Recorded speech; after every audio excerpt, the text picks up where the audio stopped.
شروع اللہ کا نام لے کر جو بڑا مہربان نہایت رحم والا ہے۔ اے پیغمبر صلی اللہ علیہ وآلہ وسلم، اپنے پروردگار عالی شان کے نام کی تسبیح کرو، جس نے انسان کو بنایا، پھر اس کے اعضاء کو درست کیا، اور جس نے اس کا اندازہ ٹھہرایا، پھر اس کو رستہ بتایا، اور جس نے چارہ اگایا، پھر اس کو سیاہ رنگ کا کوڑا کر دیا۔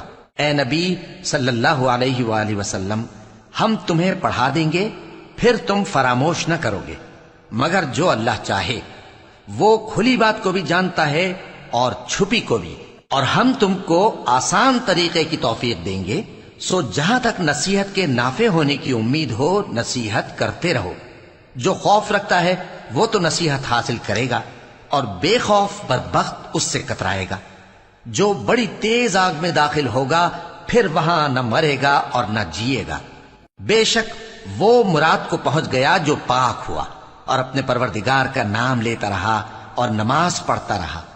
بات یہ ہے کہ تم لوگ تو دنیا کی زندگی کو ترجیح دیتے ہو، حالانکہ آخرت بہت بہتر اور ہمیشہ باقی رہنے والی ہے۔ یہی بات پہلے صحیفوں میں بھی درج ہے، یعنی ابراہیم اور موسیٰ کے صحیفوں میں۔